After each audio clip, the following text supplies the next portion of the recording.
जय माता दी। भक्ति सागर में आप लोगों का हार्दिक स्वागत है। आप लोगों को महालक्ष्मी पूजा की हार्दिक शुभकामनाएं। महालक्ष्मी व्रत भाद्रपद अष्टमी से 16 दिनों तक किया जाता है। तो आपको भाद्रपद अष्टमी से 16 दिनों तक महालक्ष्मी व्रत की कथा अवश्य पढ़नी व सुननी चाहिए। इस कथा को पढ़ने से आपकी सभी मनोकामनाएं पूर्ण होती हैं। आज हम आपको महालक्ष्मी व्रत की कथा सुनाएंगे। एक समय महर्षि श्री वेदव्यास जी हस्तिनापुर पधारे। उनका आगमन सुन महाराज धृतराष्ट्र उनको आदर सहित राजमहल में ले गए। स्वर्ण सिंहासन पर विराजमान कर चरणोदक ले उनका पूजन किया।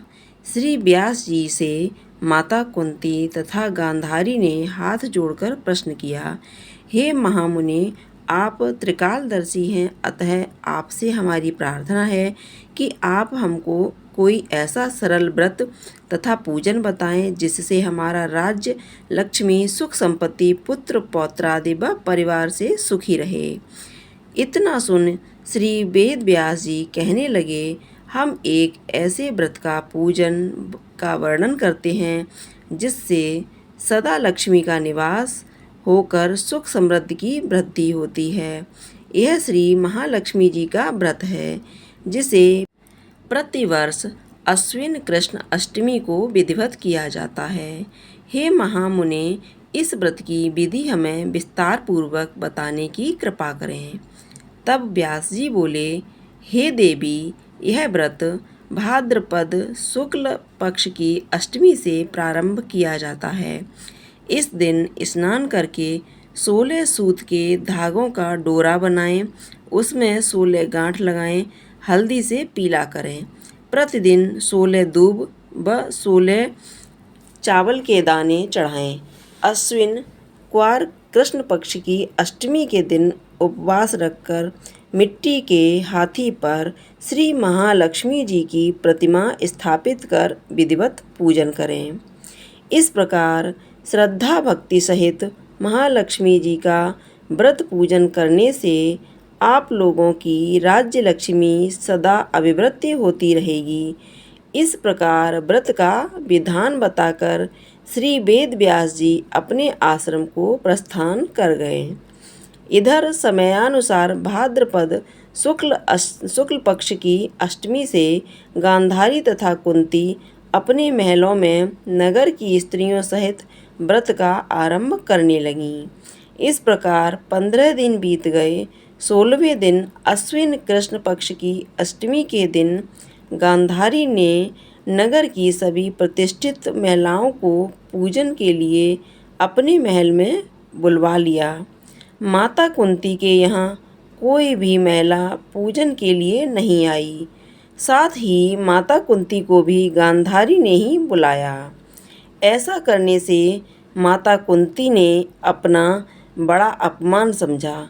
उन्होंने पूजन की कोई तैयारी नहीं की एवं उदास होकर बैठ गईं। जब पांचों पांडव युधिष्ठिर, अर्जुन, भीम, नकुल और सहदेव महल में आए तो कुंती को उदास देखकर पूछा, हे माता, आप इस प्रकार उदास क्यों हैं? आपने पूजन की तैयारी क्यों नहीं की? तब माता कुंती ने कहा, हे पुत्र, आज महालक्ष्मी जी के व्रत का उत्सव गांधारी के महल में मनाया जा रहा है।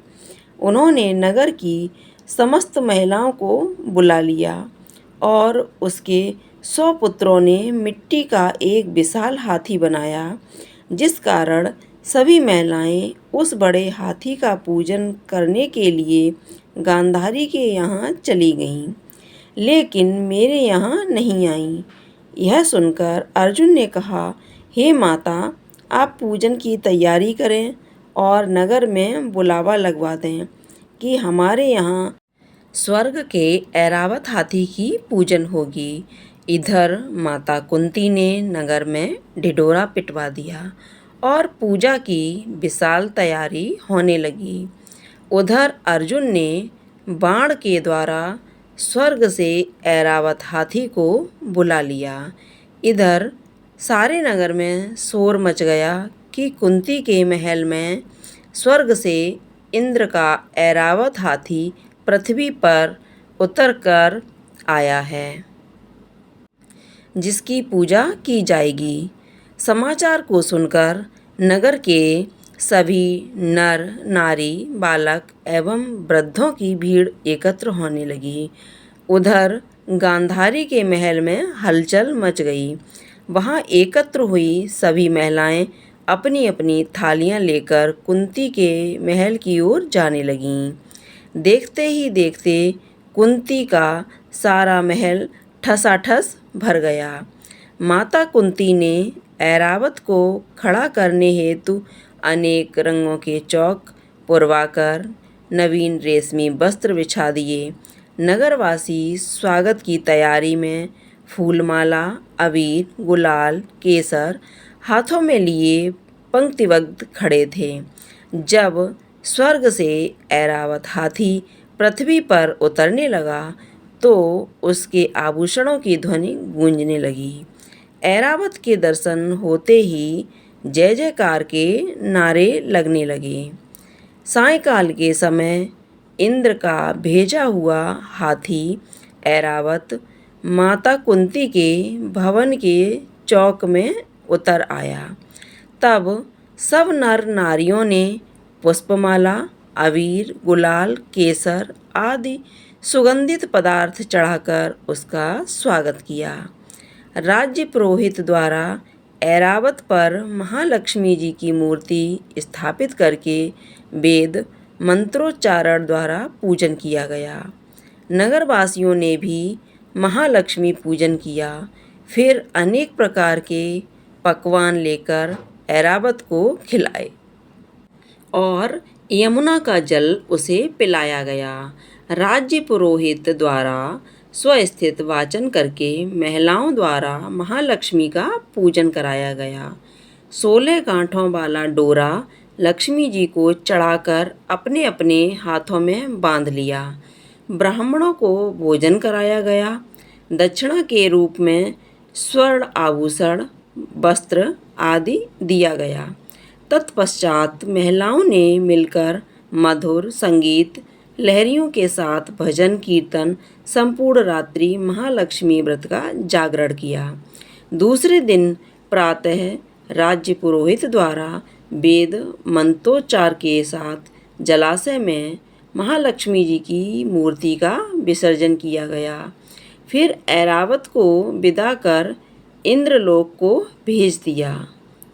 इस प्रकार जो स्त्रियां श्री महालक्ष्मी जी का विधि पूर्वक व्रत एवं पूजन करती हैं, उनके घर धन धान्य से पूर्ण रहते हैं तथा उनके घर में महालक्ष्मी जी सदा निवास करती हैं।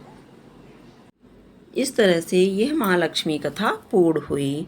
अगर आपने अभी तक हमारे चैनल को सब्सक्राइब नहीं किया है तो चैनल को सब्सक्राइब करके घंटी का आइकन अवश्य दबा दें, जिससे आगामी आने वाली त्योहारों की वीडियो की नोटिफिकेशन आप तक सबसे पहले पहुंच सके। सभी लोग मिलकर एक जयकारा लगाएंगे। बोलो माता महालक्ष्मी की जय। बोलो माता गजलक्ष्मी की जय।